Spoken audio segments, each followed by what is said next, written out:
we want to talk about whether it's about meron kayong updates about Salpico, Yes. about the Vice President's impeachment, ICC, anything you want to talk about, even meron pa ako chichismis sa inyo, narinig ko, 2 hours bago binaril yung businessman si Mr. Peris Mariano, kausap ni Secretary Mike Defensor via video call. 2 hours before.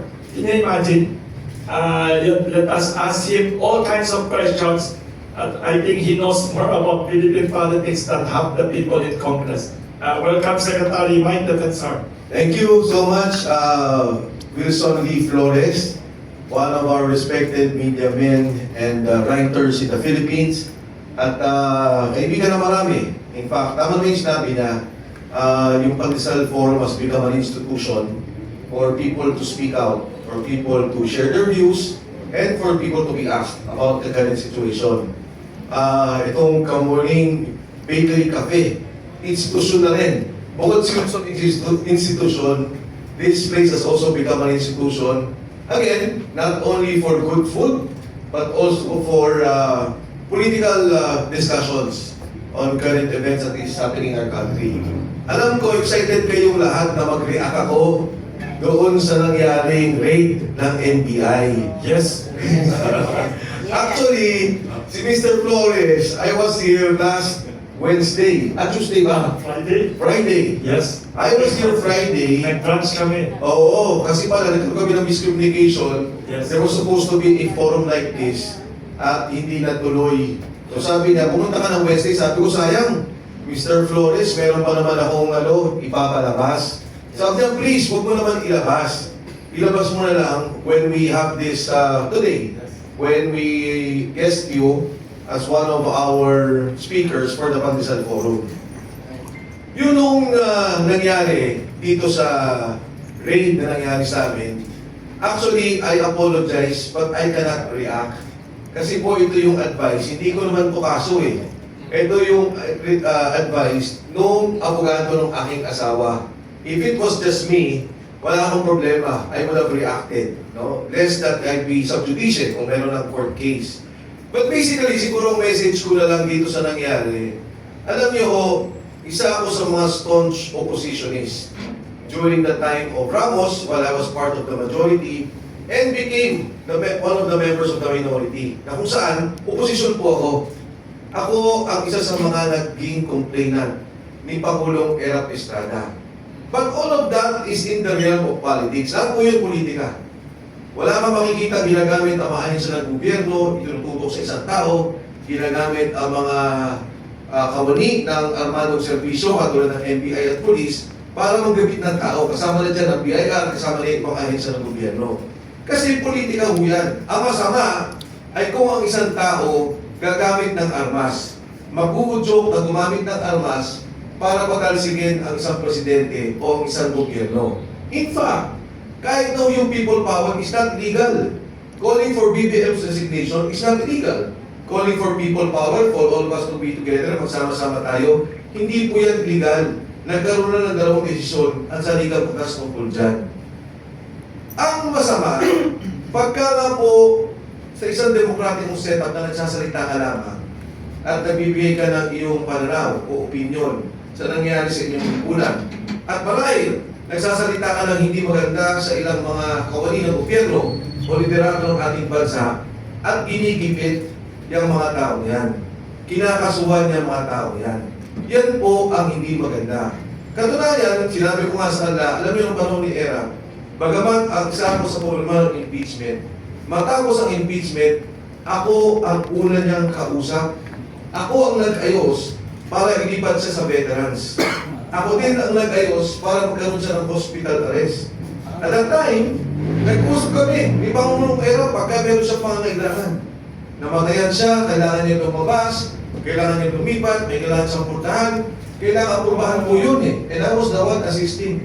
And during the last months of the term of President Glorio Macapagal Arroyo, ako po kasama ang ilang liderato sa simbahan ang nag-ayos ng kanyang absolute pardon. Oo. Kasi, yan naman ay nasa larangan ng politika. At bilang pagrespeto na dati siya Pangulo ng ating bansa, bilang pagrespeto, hindi naman namin kailangan magdiinan. Hindi naman namin kailangan maggipitan ng isa't isa. Ngayon o, sa hanay namin na Wilson, siguro lahat kami may kaso na eh. Kahapon lang nakatanggap ulit ako.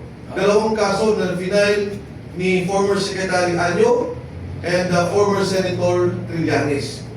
5 cases. Kaya kayo, pag live kayo sa akin ngayon, makakasama kayo sa mga final. Kasi yun lang ang kaso mo. Nag-live ako nung magsalita yung 18 Marines. So, ang aking mensahe, alam niyo, ang mga taong nagsasalita at may nakikitang pagkakamali, hindi dapat kinigibit ng gobyerno. Lalo tigit ang kanilang pamilya. There are parameters in a fight. Kahit na sa gera, kahit na nga po sa totoong gera, may Geneva Protocol. Ang pamilya, ang pangkabuhayan, hindi sinasama ang mga taong hindi dapat isama. Ang dapat na awayan sa politika ay yung mali. And the government has all the resources. Andyan sa kanya ang media outlets, meron siya sariling government outlets, meron siya writers, meron siya mga manunulat, meron siya social media, may pondo siya, in fact may mga trolls siya. Ang dali-dali niyang i-overwhelm ang mga nagsasalita laban sa kanya. Pero siguro mahirap pag hindi na nila alam kung paano hintuin ang katotohanan. Kung hindi na nila alam, patahimikin yung mga sinasabi. And so, Mr. Flores, if I may go to the point that I wanted to raise, I have here the copy of the Ombudsman complaint. Ito po yung complaint na i-file ni at ipa-file ni Ombudsman Boying Remulla. Noong binasa ko to, 61 pages, nagulat ako doon sa nilalaman ng kasong ito. And basically, ano po yung sinasabi ng kasong ito? Number 1, may sindikato talaga sa pondo ng gobyerno. Sinindikato at kasama si Speaker Martin Romualdez sa pagnakaw sa pondo ng gobyerno. Number 2, sinasabi niya, totoo ang sinasabi ni Saldico. Dahil nandito at quoted yung video footages ni Saldico. Ngayon sa akin, sa personal kong interest, hindi naman personal na interest, personal kong pagmamalasakit, binigyan, diin, at sinabing tama at ginamit ang affidavit ni Sergeant Gutesa. Andito po. Sinasabi nila, yung sinabi ni Gutesa na nag-deliver ng 46 luggages, deliver sa bahay ni Speaker Martin Romualdez kasama sa affidavit. Sinabi po dito na tama ang sinasabi ng 18 Marines. Partikular, yung sinabi ni Sergeant Esquivel at Sergeant Navidad. Bakit? Dito magugulat kayo. Pinapunta sila sa NBI. Naalala ninyo? Merong 6 na napapirma. Ayaw pumirma ng lahat kasi nga naguguluhan dahil iba-iba yung tanong. But it so happens, si Esquivel at si Navidad, napapirma nila. Pero nagulat to ako. Yung NBI na yon na pinirmahan ni Navidad at Esquivel ang ginamit sa kaso ng delivery ng pera kay Speaker Martin Romualdez. At sinabi pong nakalagay dito na ang mga bahay ni Martin Romualdez sa Forbes Park, sa McInerney Road, ay bagsakan ng pera. So, ang muli na sinabi, may nakawan ng pera, etong katotohanan, at meron kayong skema ng pagnanakaw ng pera, at sinabi niya na may personal knowledge ang mga nag-deliver ng pera in the person of Sergeant Gutesa, Sergeant Esquivel, and Sergeant Navidad. At ano pa kung sinabi? Ang mga taong to, katulad ng sinasabi namin dati, walang personal na interes. They have no interest. In fact, they are subjecting themselves to personal danger.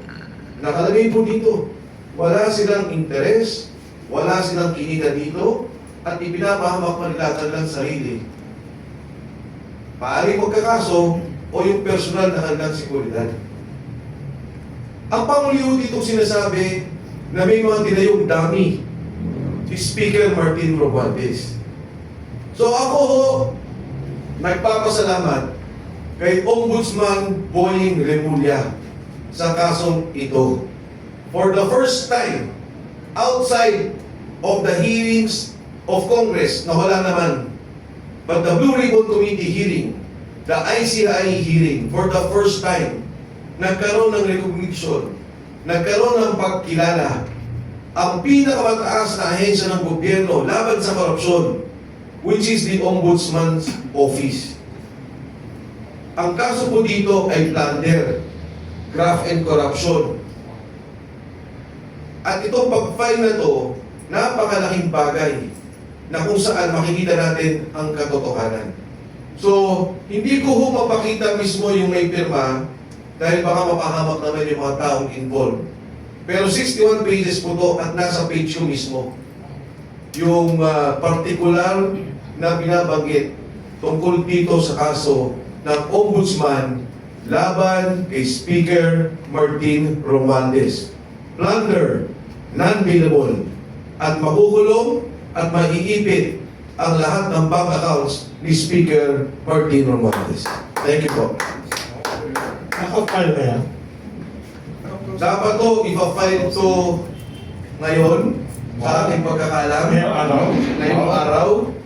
Pero hindi po natin, but this was a product of the special field report na ginawa po nila. At ang nakapirma po dito, ay hindi ko pala pwedeng sabihin at baka may baka pumapahamak yung mga tao. But this is officially certified by the Office of the Ombudsman of the Philippines.